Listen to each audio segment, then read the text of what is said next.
जोहार साथी, बहुत दिनों के बाद आज आपके सामने आए हैं। कुछ बात रखने के लिए, कुछ ज़रूरी संवेदनशील मसले हैं, जिस पर बात रखने के लिए। और शुरू में हम कह रहे हैं कि ये किसी तरह का किसी पर आक्षेप या आरोप या कोई या बहुत तीव्र भर्त्सना ही हम कर रहे हैं, ऐसी बात नहीं है। सभी हमारे मित्र ही हैं, सभी साथी संगी हैं। हम लोग मिल-जुल कर झारखंड को बेहतर बनाने के लिए प्रयासरत हैं शुरू से। अलग राज्य के आंदोलन में सभी साथ थे। उसके बाद के दौर में अब झारखंड जब कॉर्पोरेट परस्त राजनीति के कारण एक संकट के दौर से गुजर रहा है, तो ऐसे समय में भी आदिवासी अस्मिता यानी पहचान और उसके जीवन के मूलाधार जल, जंगल, ज़मीन की सुरक्षा के लिए एकजुटता बहुत ज़्यादा ज़रूरी है, बहुत ज़रूरी है। आदिवासी समूहों में भी और आदिवासी समूहों के बाहर जो हमारे वर्ग शत्रु नहीं हैं, जो जिनकी नियति हमारे साथ बंधी है, यानी वंचित जमात के लोग, जो इस देश में उपेक्षित हैं, सबसे ज़्यादा शोषित और उत्पीड़ित हैं। उन सबों के बीच एकजुटता बहुत ज़रूरी है। अब इसमें 2-3 बातें ध्यान से देने की है कि ये संभव है कि हम विचारों में भिन्नता रखें, अलग-अलग बातों से, जीवन की परिस्थितियों से, अपने क्षणिक लाभ-हानि से प्रभावित होकर अलग-अलग तरह का की धारणाएँ बनाएँ, जीवन के बारे में दृष्टिकोण बनाएँ या वैचारिक एकता ज़रूरी नहीं है कि सब एक तरह के ही हों। जब हम अ विविधता में एकता की बात जब करते हैं, तो हमको ईमानदारी से इस बात को स्वीकार करना होगा कि विविधता केवल रंग, रूप, पहरावा, खान-पान इसमें ही नहीं होगा। हो सकता है वैचारिक रूप से हम एक-दूसरे से अलग हों। तो इसकी वजह से लेकिन हमको इतनी सहिष्णुता हमें होनी चाहिए कि हम इसको बर्दाश्त कर सकें। अपने विरोधी को, वैचारिक रूप से भिन्न दिखने वाले प्राणी को एकदम अपना दुश्मन ही नहीं मानने लगे। एक दूसरी बात और समझिए कि भारत में अब एक दलगत राजनीति पर टिकी संसदीय प्रणाली है। तरह-तरह के पॉलिटिकल दल माने राजनीतिक दल हैं। तो दलों में भिन्नता है और दलों में प्रतिस्पर्धा भी होगी, सत्ता संघर्ष भी होगा और इसके लिए एक-दूसरे पर, एक-दूसरे के खिलाफ समय-समय पर मोर्चाबंदी या खड़ा भी हम होंगे। लेकिन इसकी वजह से हम यदि एक-दूसरे से नफ़रत करने लगें, घृणा करने लगें या एक-दूसरे के एकदम जानी दुश्मन बन जाएँ, ये शोभनीय नहीं होगा, ये किसी भी तरह से। क्योंकि इसीलिए सहिष्णुता पर हमेशा से भारतीय समाज का जोर रहा है इसमें। लोग कितना उसका निर्वहन कर पाए या करते थे और अब नहीं कर रहे हैं, वो अलग विचार अभी इसका है। लेकिन हम लोग मानते हैं और हम लोग को सभी को दूसरे के विचारों का, उसके समझ का माने आप एकदम ज़रूरी नहीं आपसे सहमत हो लेकिन या वो उसकी आलोचना ना करें। लेकिन इसकी वजह से घृणा करने लगे दूसरे समुदाय से, दूसरे लोगों से, हमसे भिन्न विचार रखने वालों से, ये सही नहीं है। ये चीज़ हाल के दिनों में बहुत दिख रहा है। इसको हम लोग आदिवासी कुर्मी विवाद के समय भी देखे हैं, बहुत खराब ढंग से जो सोशल मीडिया पर चाहे अन्य प्लेटफ़ार्मों पर सार्वजनिक रूप से भी एक-दूसरे की आलोचना, एक-दूसरे को नीचा दिखाने की कोशिश करना, ये सब करते रहे हैं। ये किसी भी तरह से शोभनीय नहीं है, बेहतर नहीं है। और अब तो आदिवासी समुदाय में ही अलग-अलग समुदाय के लोग एक-दूसरे के खिलाफ उसके नेता चाहे हमारे ही संगी साथी, हम नाम किसी का नहीं लेंगे, लेकिन हमको कहने में संकोच नहीं करेंगे और ना गुरेज करेंगे कि आप जब अपने ही समुदाय के एक समुदाय को आप अब धांगड़ कह के संबोधित करने लगे। उरांव को आप धांगड़ कहते हैं। ये कितना सही है? धांगड़ एक घृणास्पद शब्द है, नफ़रती शब्द है। अब मान लीजिए थोड़ी दिन के लिए यदि अंग्रेज, ब्रिटिश हुक्मरान भारत को, भारतीयों को कुली कहते थे, स्लेव्स कहते थे, गुलाम कहते थे, काला आदमी कहते थे, ब्लैक मैन। तो क्या आप भी उन्हीं शब्दों से भारतीयों को या अपने समाज के लोगों को संबोधित करेंगे यदि आप प्रबुद्ध हो गए तो? ठीक उसी तरह आप झारखंड में जो प्रमुख जातियाँ हैं, यानी समुदाय हैं आदिवासियों के, उसमें 26% हैं लगभग। उसमें सबसे बड़ी आबादी संथालों की है और एक बड़ी आबादी उरांवों की है। अब आप यदि इ उरांव की है, इसके अलावा मुंडा है, खड़िया है, तरह-तरह के कई समुदाय के लोग हैं आदिवासी समुदाय में। अब अपनी राजनीति के लिए या अपने सही होने के दंभ में हम दूसरे को एकदम नीची नीचे इस तरह के शब्दों से नवाजेंगे, चाहे बोलेंगे, ये कितना उचित होगा? ये चिंतनीय प्रश्न है। हम तो उदाहरण दिए कि अंग्रेज लोगों की नज़र में भारतीय ही पूरा भारतीय समुदाय ही कालों का समुदाय था। ब्लैक्स कहते थे उसको, कुली कहते थे, दास कहते थे, जो भी स्लेव्स कहते थे। तो अब हम भी वो उन्हीं शब्दों से कहेंगे भारतीयों को, अपने भारतीय समाज के लोगों को संबोधित करेंगे यदि हम थोड़े से प्रबुद्ध हो गए, समझदार हो गए या हमको लगता है कि वो आदमी वो गलत है। तो इसलिए तो उसी तरह उरांवों को धांगड़ कहना, ये एक तरह से उनका घोर अपमान है और एक माने घृणास्पद शब्द है, आप नफ़रती शब्द है। आप एक तरह से अस्थायी एक विभाजन करते हैं 2 समुदायों के बीच और इससे आदिवासी राजनीति कमज़ोर हो गया तथागत। तो आदिवासियों के बीच की एकजुटता कमज़ोर होगी। धांगड़ पता नहीं उसका क्या उरांव में तो गोत्र है और उसको तरह-तरह का है पशु-पक्षी और इसके नामों के आधार पर। तो उसमें धांगड़ शब्द का प्रचलन कैसे हुआ? धांगड़ अब हमको अपना व्यक्तिगत अनुभव जो बताएँगे, पूर्णिया में हम लोग रहते थे जब बचपन में, तो वहाँ वहाँ पर जो हमारे ही घर में चाहे मेरे फूफा रहते थे वहाँ, तो वहाँ उनकी खेती-बाड़ी को जो लोग देखते थे, उसको धांगड़ कहा जाता था। समझ में नहीं आता था हमको उस समय, कम उम्र थी या नहीं जानते थे।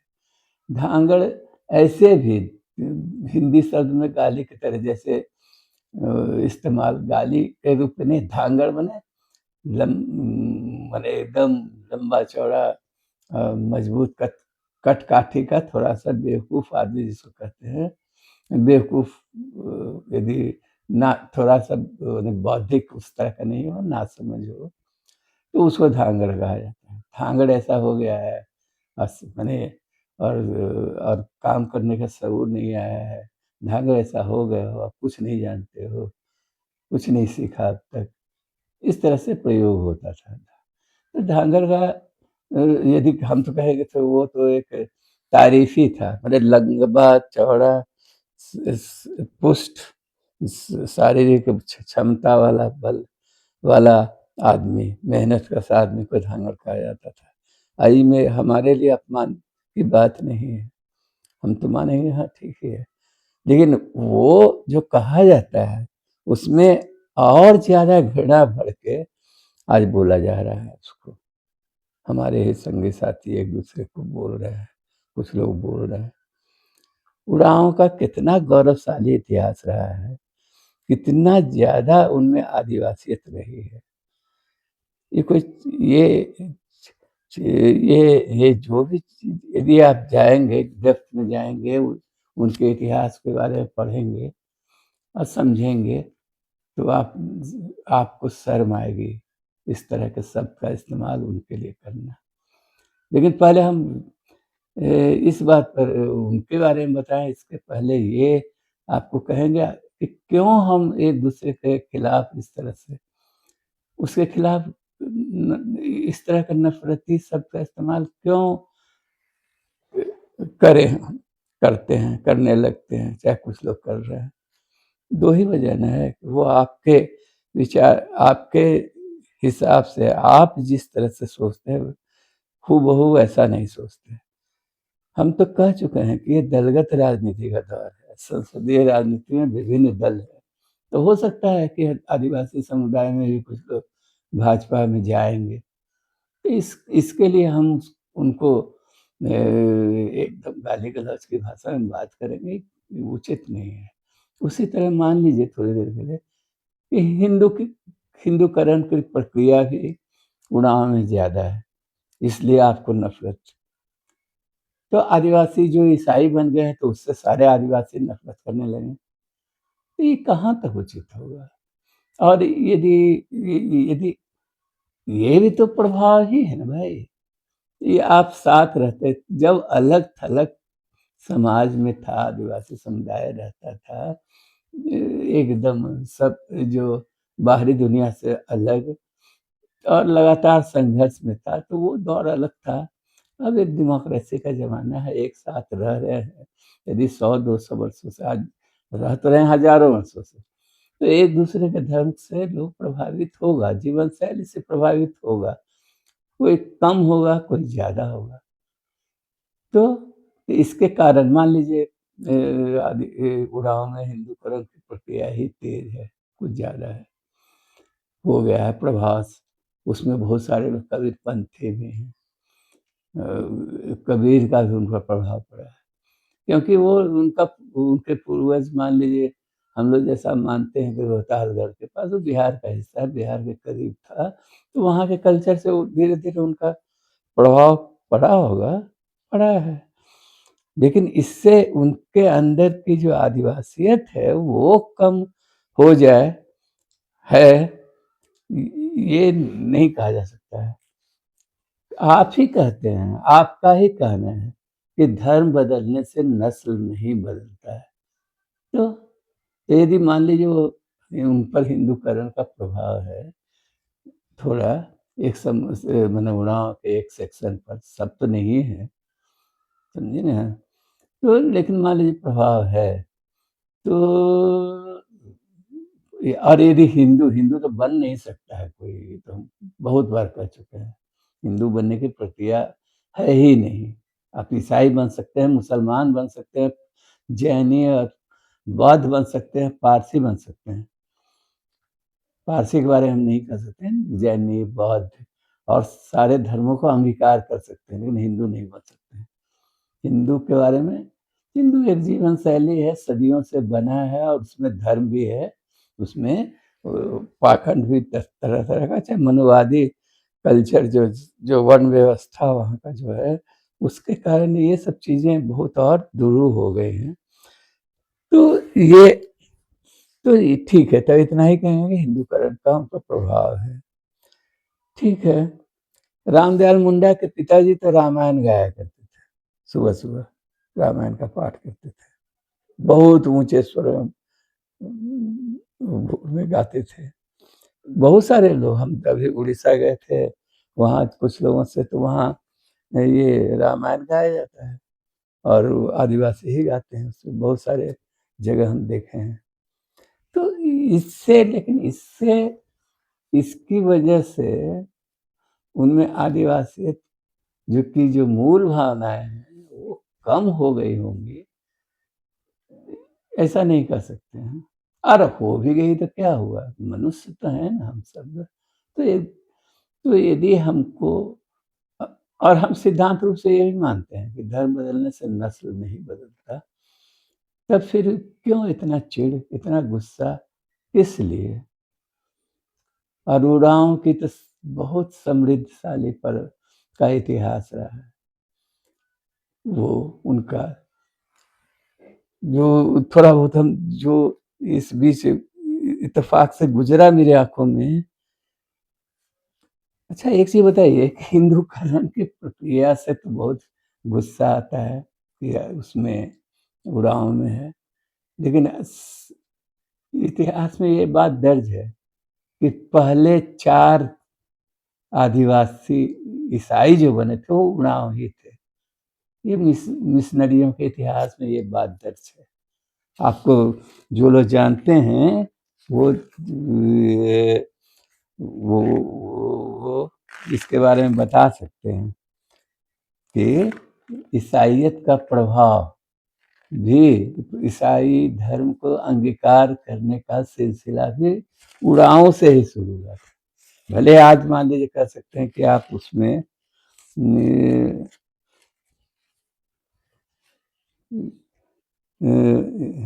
जून 1800 जून 1850 में 1850 में 4 उड़ाव ईसाई बने। केशो बंधु चिताकोनी गांव से, नवीनपुर हेसाकोटा गांव से, घूरन कारानंद गांव से। 1885 तक 13 मिशन छोटा नागपुर में था। मुंडा उड़ाव तथा अन्य जातियों के 40,000 के करीब लोग धर्मांतरित हो गए, लेकिन शुरुआत उड़ावों से ही हुआ था। तो अब ठीक है, ईसाई बनने में भी, ईसाइयत के प्रभाव को फैलाने में भी उड़ाव ने भूमिका निभाई, या वो प्रभावित हुए। और हिंदूकरण में भी की प्रक्रिया भी हो सकता है उसमें कुछ तेज हो, लेकिन इसके लिए इसकी वजह से उड़ाव घृणास्पद हो गए, या उनको आप धांगड़ धांगड़ कह जो सामंती शब्द है, जो सामंत जमींदार, बड़े किसान, अपने यहाँ काम करने वाले लोगों को कहते हैं, उस शब्द का इस्तेमाल कीजिएगा। ये किसी तरह से भी ठीक नहीं है। इस बात को भूल जाते हैं कि जैनी शिकार की जो परंपरा अभी चल रही है वो उड़ावों में ही है। और उनकी महिलाएं कितनी वीरांगना होती थी, किस तरह रोहतासगढ़ के इलाके में उन लोगों ने पुरुष वेश धारण कर आक्रमण का मुकाबला किया था, दुश्मनों से किस तरह से लड़ी थी, ये भूल जाते हैं।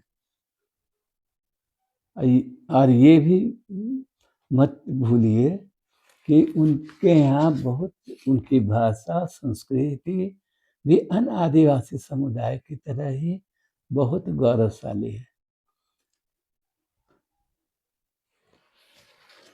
आर्चर आर्चर जिन्होंने उन पर बहुत विस्तार से लिखा है, कहा है, वो WG आर्चर जो प्रशासनिक सेवा में थे, गुमला सब डिवीजन में SDO थे अंग्रेजों के जमाने में। उन्होंने कुड़ुक भाषा के 2660 गीतों का संग्रह किया था, 2660 गीतों का। और उसकी तुलना उन्होंने, उसका था गहन अध्ययन मनन, ये वो किया, उसकी तुलना, उसको विश्व साहित्य के समक्ष रखा था, उससे तुलना की थी उन्होंने, उसके सौंदर्य की, उनके भाषा भाव बोध की। तो इसलिए ये अपने क्षणिक राजनीति के लिए या क्षणिक उन्माद के लिए, मैंने ये प्रतिस्पर्धा के लिए, एक दूसरे को नीचा दिखाने के लिए इस तरह का भाव, इस तरह का संबोधन नहीं होना चाहिए। ये हम मैंने एकदम विनम्रता से अपने सभी साथियों को से अपील करेंगे क्योंकि राजनीति अलग है, वैचारिक मतैक अलग है और ये ठीक है, भाजपा के विरोधी हम भी उतने ही हैं वैचारिक रूप से, क्योंकि हम जानते हैं कि भाजपा धीरे-धीरे माने भाजपा मनुवाद के समर्थक है जो भारतीय समाज के लिए कोढ़ बन चुका है। इसकी सबसे बड़ी समर्थक है भाजपा और भाजपा में जो लोग अभी जो राजनीति कर रहे हैं, वो तो केवल जिस तरह से डेमोक्रेसी का हनन कर रहे हैं, जिस तरह से लोकतांत्रिक संस्थाओं को नष्ट कर रहे हैं, जिस तरह से तानाशाही परोक्ष रूप से यानी तानाशाही के विधिवत इमरजेंसी की घोषणा नहीं है, लेकिन वो तानाशाह तानाशाही इस देश में लागू कर रहे हैं, कर चुके हैं। तो इसलिए हमको भी बहुत भाजपा से के हम विरोधी हैं। एक ज़माने में कांग्रेस के भी विरोधी थे जब इंदिरा गांधी ने इमरजेंसी लगाई थी। तो साथी ये सब अलग बातें हैं, लेकिन इसके कारण हम एक-दूसरे से इतना इतना नफ़रत करने लगे हैं, ये ठीक नहीं है। ठीक है, उस समुदाय में कुछ लोग हैं और दूसरी बात इसको गाँठ बाँध लीजिए कि नफ़रत से नफ़रत ही पैदा होगा और किसी भी तरीके से आप यदि आदिवासी समुदाय की एकजुटता को तोड़ेंगे तो एक तरह से आप भाजपा के टूल बन रहे हैं। भाजपा वही कर रही है, हम भी उसी तरीके से चले, ये ठीक नहीं है। चलिए साथी बहुत ज़्यादा ये लेकिन हाँ, एकदम एकदम हम बिना किसी दुविधा के आपसे सबों से अपील करेंगे कि राजनीति के लिए या वैचारिक मतभेद की वजह से हम एक-दूसरे को नीचा दिखाने का कोशिश ना करें। कंस्ट्रक्टिव ढंग से उसका आलोचना करें ना भाई खूब। भाषा में शालीनता बरत के भी आलोचना कर सकते हैं हम लोग, यही करना है।